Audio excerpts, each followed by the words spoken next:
দর্শক আমন্ত্রণ সব খবরে সঙ্গে আছি আমি ছোয়া খন্দকার। পাকিস্তানের চালানো অপারেশন গজব লিল হকে প্রকম্পিত আফগানিস্তান। অভিযানে এখন পর্যন্ত 274 তালেবান যোদ্ধাকে হত্যার দাবি করেছে পাক সামরিক বাহিনী।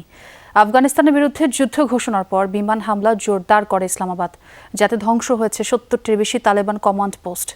এর আগে সীমান্তবর্তী প্রদেশগুলোয় প্রথম হামলা চালায় তালেবান যোদ্ধারা। তাদের দাবি 19টি সেনা চৌকি দখল করা হয়েছে। সংঘাতে প্রাণ গেছে 55 পাক সেনা সদস্যের। মূলত সন্ত্রাসবাদ বিরোধী অভিযানকে ঘিরেই প্রতিবেশী দুই দেশে ছড়ালো উত্তেজনা।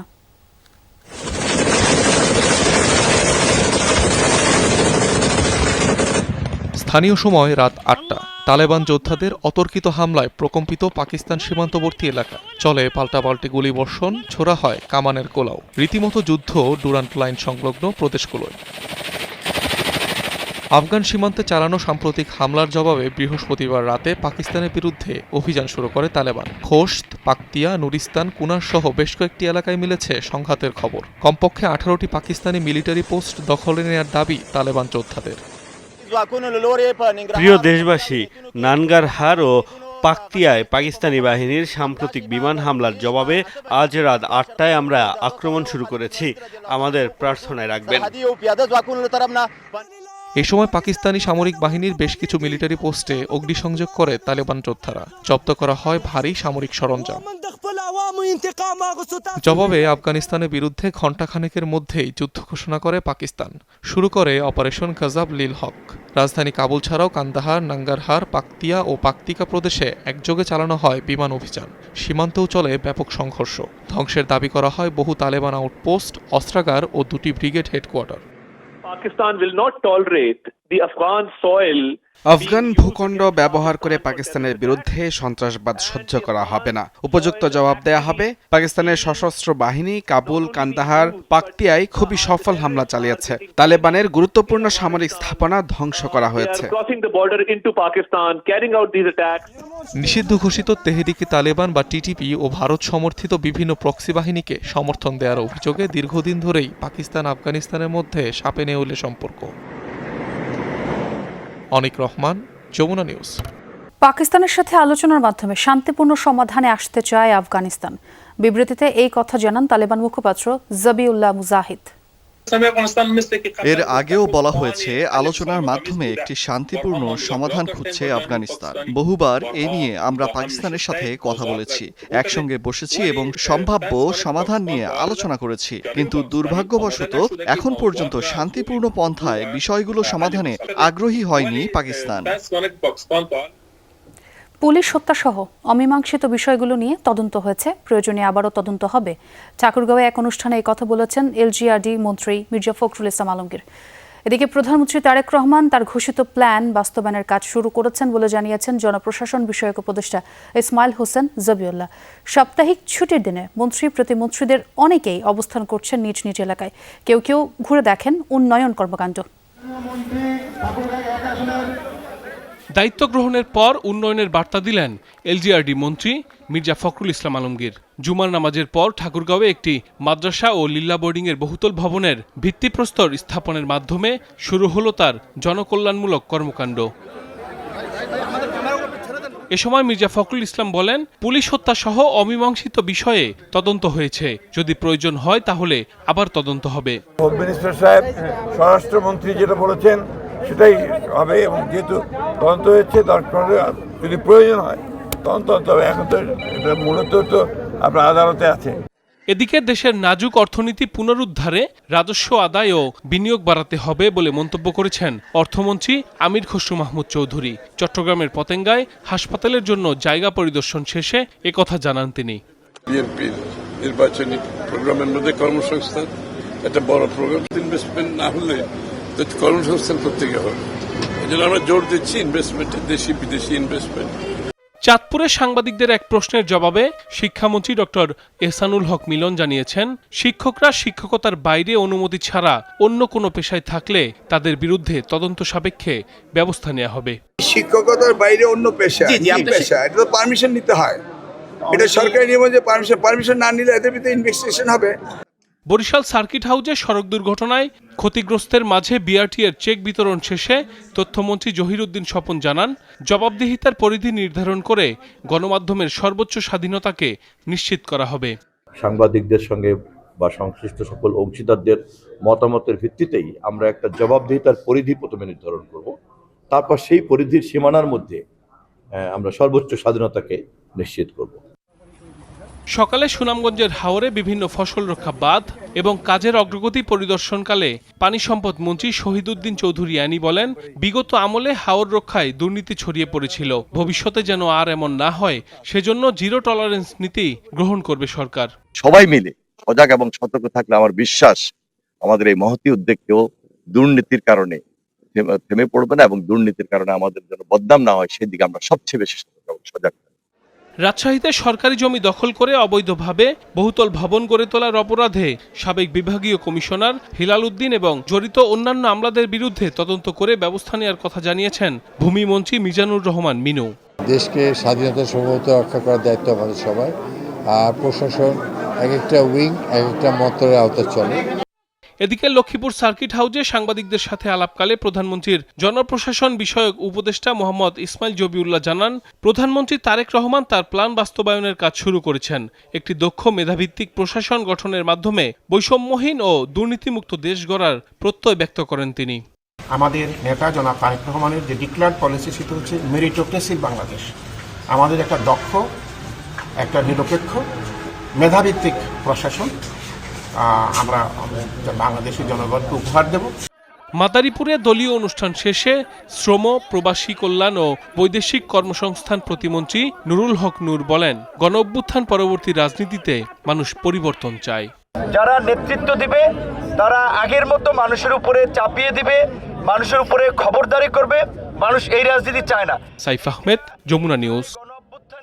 বুকে কষ্ট নিয়ে নির্বাচনের ফল মেনে নিয়েছেন এমন মন্তব্য করেছেন জামায়াত ইসলামী আমির ডাক্তার শফিকুর রহমান।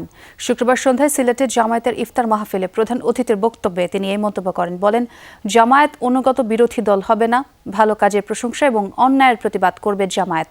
এর আগে দুপুরে সিলেটে কুদরতুল্লাহ জামি মসজিদে জুমার নামাজ আদায় করেন। পরে সাংবাদিকদের বলেন, বর্তমান পরিস্থিতিতে জনগণের নিরাপত্তা বিঘ্নিত হচ্ছে।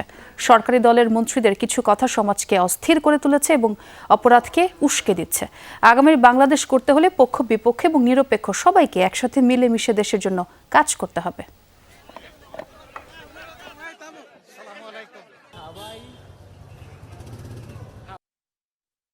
একটা নির্বাচন হয়েছে, ফলাফল আমরা মেনে নিয়েছি, খুশি হয়ে হোক অখুশি হয়ে হোক।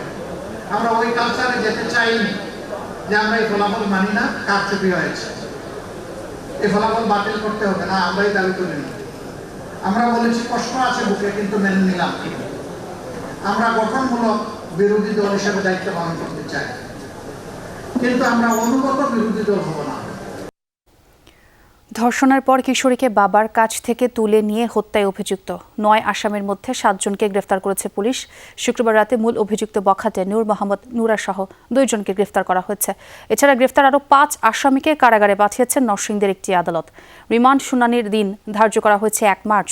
মাধবদীর মহিষাসুরা ইউনিয়ন বিএনপির সহসভাপতিকে বহিষ্কার করেছে উপজেলা বিএনপি। নরসিংদীর মাধবদীতে তরুণীকে সংঘবদ্ধ ধর্ষণ ও হত্যার ঘটনায় দেশজুড়ে চলছে তোলপাড়। আইনশৃঙ্খলা বাহিনীর অভিযানে এরই মধ্যে গ্রেফতার হয়েছে 5 জন। গ্রেফতারকৃত ইউনিয়ন বিএনপির সহসভাপতি ও সাবেক মেম্বার আহমদ আলী দেওয়ান, তার ছেলে ইমরান, মূল অভিযুক্ত নুরার চাচাতো ভাই আয়ুব, সহযোগী আবেদুল্লাহ ও গাফফরকে দুপুরে মাধবদী আমলি আদালতে নেওয়া হয়। 10 দিনের রিমান্ড আবেদন করে পুলিশ। 1 মার্চ শুনানির দিন ধার্য করে আসামিদের কারাগারে পাঠানোর নির্দেশ দেয় বিচারক। এর আগে বৃহস্পতিবার রাতে 9 জনকে আসামি করে মামলা করে ভুক্তভোগীর পরিবার। স্বজনদের অভিযোগ, সপ্তাহ 2 আগে ওই তরুণীকে স্থানীয় বখাটে নুরার নেতৃত্বে 6 জন সংঘবদ্ধ ধর্ষণ করে। পরে মোটা অঙ্কের টাকা নিয়ে ঘটনা ধামাচাপা দেওয়ার চেষ্টা করে বিএনপি নেতা ও সাবেক মেম্বার আহমদ আলী দেওয়ান। ভুক্তভোগী পরিবার মীমাংসায় রাজি না হওয়ায় তাদের ভয়ভীতি দেখানো হয়। স্বজনদের অভিযোগ, বিচার না হওয়ায় আরও বেপরোয়া হয়ে ওঠে বখাটেরা। গত বুধবার সৎ বাবা মায়ের সাথে খালার বাড়ি যাওয়ার সময় জোর করে তুলে নিয়ে যায় ওই তরুণীকে। পরদিন একটি ক্ষেত থেকে তার মরদেহ উদ্ধার করে পুলিশ। আবারও সংঘবদ্ধ ধর্ষণের পর তাকে হত্যা করা হয়েছে বলে অভিযোগ পরিবারের। আমার এই কথা, আমি খালি বিচারে চাই, আমি আর কোনো আর কিছু চাই না, আমি বিচারে চাই। আল্লাহকে যারা এই কাজ করছে, যারা করে নাই, যে ইয়ে করছে নাকি সবাই যারা ঘুষকেছে ফাঁসি চাই আমরা। যারা এই মনে মার্ডার করছে হাগর দইরা আইনা হাগর বিচার চান, হাগর ফাঁসি হোক, জেল হোক। আমরা প্রশাসনের সর্বোচ্চ দাবি যে রাজনৈতিক ছত্রছায়া যেন কেউ ধর্ষণের বিচার থেকে ছাড়া না পায়। এদিকে ঢাকা রেঞ্জের ডিআইজি রেজাউল করিম মল্লিক ঘটনাস্থল ও মাধবদী থানা পরিদর্শন করেন। পলাতক আসামিদের ধরতে অভিযান চালাচ্ছে বলেও জানান তিনি। আমাদের অভিযান চলছে, এই মুহূর্তে একটি টিম ঢাকার বাইরে অবস্থান করছে। আমরা ইনশাল্লাহ খুব তাড়াতাড়ি ধর্ষক এবং সালিশকারী যারা ছিল তাদেরকে গ্রেপ্তার করতে সক্ষম হব। শামস তাবরিজ উচ্ছ্বাস, যমুনা নিউজ। নরসিংদীতে কিশোরীকে ধর্ষণের পর হত্যা এবং সারা দেশে নারীদের উপর সহিংসতায় জড়িতদের বিচার দাবিতে বিক্ষোভ করেছে ঢাকা বিশ্ববিদ্যালয় কেন্দ্রীয় ছাত্র সংসদ ডাকসু। জুমা নামাজের পর বিশ্ববিদ্যালয়ের কেন্দ্রীয় মসজিদ থেকে বের হওয়া মিছিল মধুর ক্যান্টিন, ভিসি চত্বর ঘুরে রাজু ভাস্কর্যের সামনে গিয়ে শেষ হয়। ডাকসু নেতারা নরসিংদী সহ দেশের বিভিন্ন স্থানে ধর্ষণ ও নারী হেনস্থার প্রতিবাদ জানান। সরকারের সমালোচনা করে ডাকসু ভিপি সাদিক কায়েম অভিযোগ করেন, ধর্ষণ ও হেনস্থার ঘটনাগুলোতে সরকার দলীয় লোকজনই জড়িত। এভাবে চলতে থাকলে ছাত্র জনতা বসে থাকবে না বলে হুঁশিয়ারি দেন তিনি। রাজধানী সহ দেশের বিভিন্ন স্থানে আবারও ভূমিকম্প অনুভূত হয়েছে। ঘন ঘন কম্পনে জনমনে বাড়ছে উদ্বেগ। চলতি মাসের প্রথম 27 দিনে 10 দফা ভূকম্পন। আবহাওয়া অধিদপ্তরের তথ্যে জানা গেছে শুক্রবার দুপুর 1:52:29 সাতক্ষীরার আশাশুনি উপজেলার শ্রীউলা ইউনিয়ন কেন্দ্রে 5.4 মাত্রা ভূমিকম্প আঘাত হানে।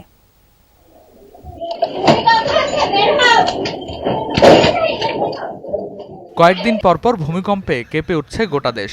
এবার সাতক্ষীরায় মাঝারি মাত্রার ভূমিকম্পের উৎপত্তিস্থল, যার ফলে রাজধানী ঢাকা সহ দেশের বিভিন্ন স্থান কেঁপে ওঠে। আবহাওয়া অধিদপ্তর জানায়, রিক্টার স্কেলে এই ভূমিকম্পের মাত্রা 5.4। ক্ষয়ক্ষতি না হলেও দেশের ভেতরেই উৎপত্তিস্থল হওয়ায় মানুষের মধ্যে আতঙ্ক তৈরি হয়েছে। হঠাৎ কি ভূমিকম্প হচ্ছে নাকি? মানে 20 সেকেন্ড পরে মনে হলো যেন হঠাৎ করে এমন একটা ধাক্কা দিল, তো মনে হলো যেন বিল্ডিং বাড়ি ভেঙে পড়ার অবস্থা। সবাই ভয়তে নিচে চলে আসছে এবং অনেক চিল্লামিল্লি, পরিস্থিতিটা খুব খারাপ ছিল এবং সবার ভিতরে আতঙ্ক ঢুকে গেছে। এর আগের দিন বৃহস্পতিবার দুপুর 12:04 4.6 মাত্রার আরেকটি ভূমিকম্প অনুভূত হয়, যার উৎপত্তিস্থল ছিল ভারতের সিকিমে, ঢাকা থেকে প্রায় 455 কিলোমিটার উত্তর পশ্চিমে। গেল বুধবার রাতেও 5.1 মাত্রার কম্পনের উৎস ছিল মিয়ানমার। চলতি মাসেই এই নিয়ে 10 বার ভূমিকম্পে কেঁপে উঠল দেশ। গত ফেব্রুয়ারি থেকে এই ফেব্রুয়ারি এ পর্যন্ত কিন্তু বাংলাদেশের ভেতরে 32টা ভূমিকম্প হয়েছে। যদি 2026 সালের কথা বলি, এ পর্যন্ত 10টার উপরে ভূমিকম্প হয়েছে বাংলাদেশের ভেতরে। এ মাসের শুরুতেও সাতক্ষীরার কলরোয়া উপজেলায় ভূকম্পন অনুভূত হয়। তখন আবহাওয়া অধিদপ্তর জানায়, এটি তুলনামূলক কম ঝুঁকিপূর্ণ। বাংলাদেশ ভূমিকম্প প্রবণ অঞ্চলে অবস্থিত। ছোট বড় কম্পন বিপর্যয়ের ইঙ্গিত কিনা তা নিয়েও নিশ্চিত কিছু বলা না গেলেও প্রস্তুতির বিকল্প নেই। এই অঞ্চলটা ভূমিকম্পের ক্ষেত্রে আগের চেয়ে আরো বেশি অ্যাক্টিভ হয়েছে। এই ভূমিকম্পের কারণে হতেই যে একটা বড় ভূমিকম্প হবে, এটা আসলে খুব ন্যাচারাল বিষয়।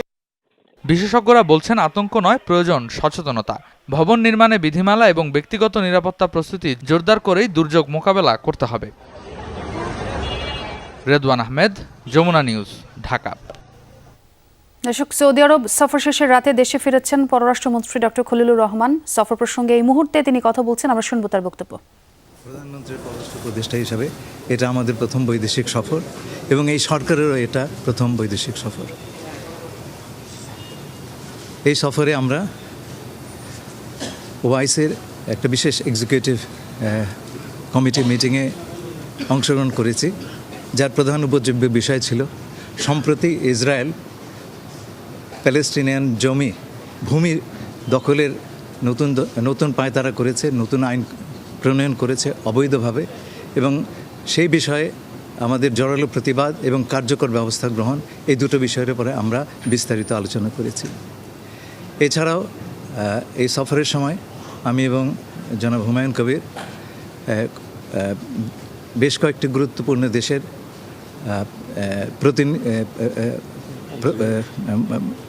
প্রধান প্রতিনিধিদের সঙ্গে আমরা আলাপ করেছি, প্রতিনিধি দলের নেতাদের সঙ্গে। এর মধ্যে রয়েছে সৌদি আরবিয়া, তুরস্ক, প্যালেস্টাইন, পাকিস্তান এবং গ্যাম্বিয়া।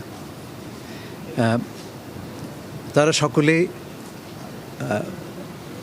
গত নির্বাচনে ভূমিধস বিজয় লাভ করার জন্যে মাননীয় প্রধানমন্ত্রী জনাব তারেক রহমানকে আন্তরিক শুভেচ্ছা জানিয়েছেন এবং তারা আশা প্রকাশ করেছেন তার নেতৃত্বে বাংলাদেশ একটা দীর্ঘকালীন রাজনৈতিক স্থিতিশীলতা এবং ব্যাপক প্রবৃদ্ধি অর্জন করতে পারবে। এছাড়াও আমরা দ্বিপাক্ষিক বিভিন্ন বিষয়ে কথা বলেছি। এসব দেশের সঙ্গে আমাদের সম্পর্ক জোরদারের জন্যে বিভিন্ন ব্যবস্থা গ্রহণের আলোচনা করেছি। সেই সাথে জাতিসংঘ সাধারণ পরিষদের 81তম অধিবেশনের সভাপতিত্বের জন্য বাংলাদেশের যে প্রার্থিতা সেই বিষয়ে আলোচনা করেছি এবং প্রত্যেকটি দেশ আমাদেরকে বিপুল সমর্থন দিয়েছে এবং আমাদের জন্যে জাতিসংঘে কাজ করবার জন্য প্রতিশ্রুতি দান করেছে। আপনাদেরকে অসংখ্য ধন্যবাদ। ফ্যামিলি কার্ড নিয়ে ফেক নিউজ দিয়ে মানুষকে বিভ্রান্ত করার চেষ্টা করা হচ্ছে বলে অভিযোগ করেছেন সমাজ কল্যাণ মন্ত্রী ডক্টর এজেএম জাহিদ হোসেন। শুক্রবার বিকেলে দিনাজপুরের নবাবগঞ্জ উপজেলা প্রশাসনের সভাকক্ষে বিভিন্ন পর্যায়ের কর্মকর্তাদের সাথে বৈঠক করেন।